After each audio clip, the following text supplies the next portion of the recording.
भक्तजनों, आपको मेरा नमस्कार। आज हम आपको शिव पुराण रुद्र संहिता द्वितीय खंड अध्याय 20 सुनाने जा रहे हैं। कृपया आप उसे ध्यानपूर्वक सुनना। जय शिव शंकर, हर हर महादेव। अध्याय 20। सती का योगाग्नि से अपने शरीर को भस्म कर देना, दर्शकों का हाहाकार, शिव पार्षदों का प्राण त्याग तथा दक्ष पर आक्रमण, ऋषि भुवों द्वारा उनका भगाया जाना तथा देवताओं की चिंता जो इस प्रकार से है। ब्रह्मा जी कहते हैं, नारद, मौन हुई सती देवी अपने पति का सादर स्मरण करके शांत चित्त हो सहसा उत्तर दिशा में भूमि पर बैठ गई। उन्होंने विधि पूर्वक जल का आचमन करके वस्त्र ओढ़ लिया और पवित्र भाव से आंखें मूंद कर पति का चिंतन करती हुई वे योग मार्ग में स्थित हो गई। उन्होंने आसन को स्थिर कर प्राणायाम द्वारा प्राण और अपान को एक रूप करके नाभि चक्र में स्थित किया। फिर उदान वायु को बलपूर्वक नाभि चक्र से ऊपर उठाकर बुद्धि के साथ हृदय में स्थापित किया। तत्पश्चात शंकर की प्राण वल्लभा अनिंदिता सती उस हृदय स्थित वायु को कंठ मार्ग से भ्रुकुटियों के बीच में ले गई। इस प्रकार दक्ष पर कुपित हो सहसा अपने शरीर को त्यागने की इच्छा से सती ने अपने संपूर्ण अंगों में योग मार्ग के अनुसार वायु और अग्नि की धारणा की।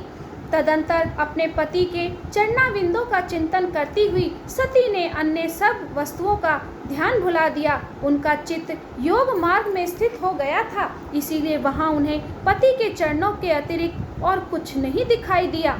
मुनिश्रेष्ठ, सती का निष्पाप शरीर तत्काल गिरा और उनकी इच्छा के अनुसार योगाग्नि से जलकर उसी क्षण भस्म हो गया। उस समय वहां आए हुए देवता आदि ने यह घटना देखी, तब वे बड़े जोर से हाहाकार करने लगे। उनका वह महान अद्भुत विचित्र एवं भयंकर हाहाकार आकाश में और पृथ्वी तल पर सब ओर फैल गया। लोग कह रहे थे, हाय महान देवता, भगवान शंकर की परम प्रेयसी सती देवी ने किस दुष्ट के दुर्व्यवहार से कुपित हो अपने प्राण त्याग दिए। अहो ब्रह्मा जी के पुत्र इस दक्ष की बड़ी भारी दुष्टता तो देखो।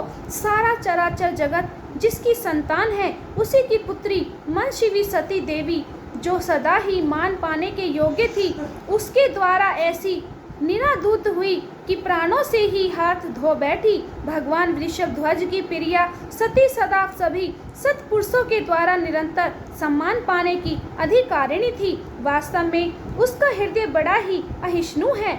वह प्रजापति दक्ष ब्राह्मण द्रोही है, इसीलिए सारे संसार में उसे महान अपयश प्राप्त होगा। उसकी अपनी ही पुत्री उसी के अपराध से जब प्राण त्याग करने को उद्यत हो गई, तब भी उस महान नरक भोगी शंकर द्रोही ने उसे रोका तक नहीं।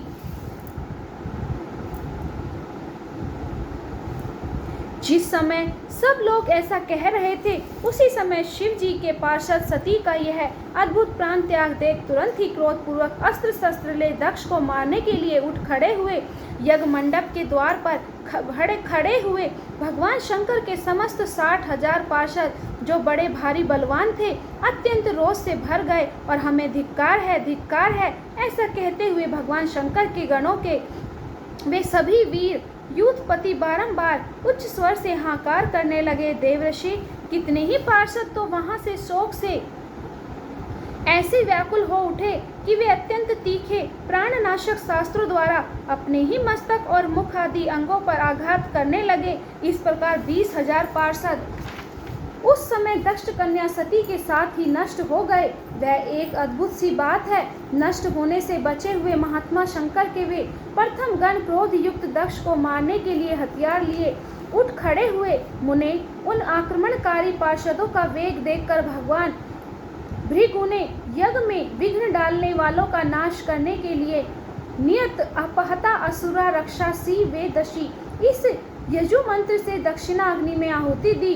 भृगु के आहुति देते ही यज्ञ कुंड से ऋभु नामक सहस्त्र महान देवता, जो बड़े प्रबल वीर थे, वहां प्रकट हो गए। मुनीश्वर, उन सबके हाथ में जलती हुई लकड़ियां थी।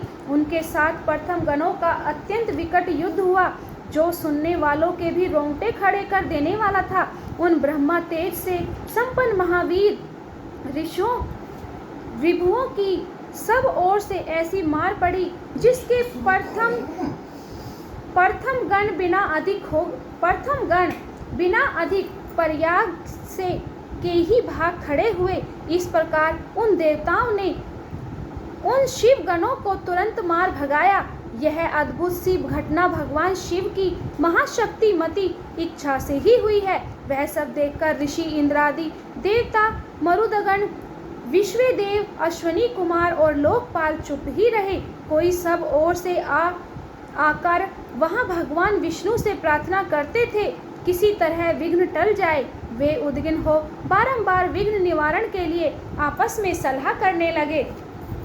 प्रथम गणों के नाश होने और भगाए जाने से जो भावी परिणाम होने वाला था, उसका भली भांति विचार करके उत्तम बुद्धि वाले श्री विष्णु आदि देवता अत्यंत उद्विग्न हो उठे। मुने, इस प्रकार दुरात्मा शंकर, द्रोही ब्रह्मा बंधु दक्ष के यज्ञ में उस समय बड़ा भारी विघ्न उपस्थित हो गया था। भक्तजनों, आपको ये अध्याय कैसा लगा? अगर अच्छा लगा हो